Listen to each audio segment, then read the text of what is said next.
অসমৰ সংখ্যালঘু সমাজক হিমন্ত বিশ্ব শৰ্মাই অসমীয়াৰ চাৰ্টিফিকেট দিব নালাগে।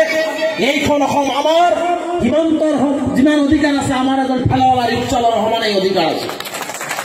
গতিকে আমি হাৰে হিমুজি অসমীয়া হয়, হাৰে হিমুজি আমি ভাৰতীয় হয়, হাৰে হিমুজি আমি অসমৰ মুছলমান হয়, আমি গৰ্ব কৰোঁ। ইয়াত কোনো গৰিয়া মৰিয়া দেশী জুলহা মিয়া চৰুৱা কোনো ভাগ আমাৰ মাজত নাই। আমি অসমৰ অসমীয়া হয়, আমি সংখ্যালঘু হয়। গতিকে ইয়াত আমাক কোনোবাই যদি ভাগ কৰিব বিচাৰে, কোনোবাই যদি আমাক ভেদাভেদ আনিব বিচাৰে, আমি সকলোৱে গৰিয়া মৰিয়া দেশী জুলহা ভাটিয়া চৰুৱা যিমান আছো আমি সকলোৱে ঐক্যবদ্ধভাৱে আমি থিয় হ'ব লাগিব। গতিকে আজি হিমন্ত বিশ্ব শৰ্মাই আচলতে 21ত চৰকাৰ আহিব নোৱাৰে। আপোনালোকে জানে যে হিমন্ত বিশ্ব শৰ্মাই কয় যে মিয়া মিউজিয়াম নালাগে, মিয়া মানুহক গালি পাৰে। আৰে বাবা, মিয়া মানুহক গালি পৰাৰ আগত মুখতাৰ হুছেইন খানক উলিয়াই দিয়া না, দম আছে যদি। আকৌ মিয়া মানুহক গালি পাৰা। আজি তোমাৰ গাৰ্জিয়ান হৈছে শুকুৰ আলী। হা, যি শুকুৰ আলী সংখ্যালঘু সমাজে কোনো মানুহ বুলিয়ে অহা মানুহ হয়।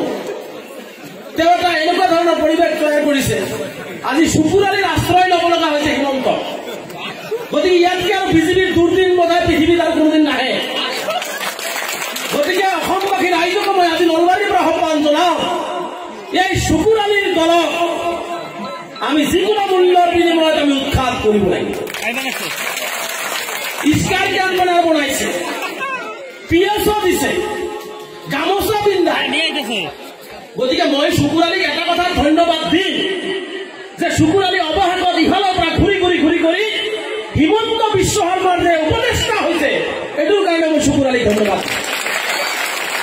যি কি নহওক, অন্তত বিজেপিৰ সংখ্যালঘু সমাজৰ পৰা শুকুৰ আলীক অন্তত বিজেপিয়ে হিমন্তৰ উপদেষ্টা হিচাপে গ্ৰহণ কৰিছে, এইটোৰ কাৰণে আমি শুকুৰ আলীক ধন্যবাদ দিম।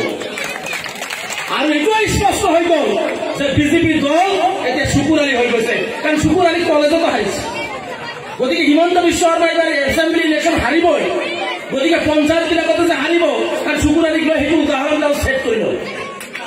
গতিকে এই ধৰণৰ ব্যক্তিয়ে কিবা গালি পাৰিলেও, কিবা ক'লেও তাক ভ্ৰক্ষেপ কৰিব নালাগে, কাৰণ হিমন্ত বিচাৰি আছে, মুখ্যমন্ত্ৰী হ'ব পৰা নাই। গতিকে এটাৰ পিছত এটা উল্টা পুল্টা গালি পাৰি তেওঁ হিন্দু মুছলমান কৰিব বিচাৰিছে। কিন্তু আমি মুছলমানসকলে এটা কথা উপলব্ধি কৰিছো, তেওঁ যিমান হিন্দু মুছলমান ক'ব, আমি সিমান অসমীয়া কওঁ, আমি সিমান একেলগে মানুহ বুলি কওঁ। আমাৰ মাজত কোনো ভেদাভেদ নাই।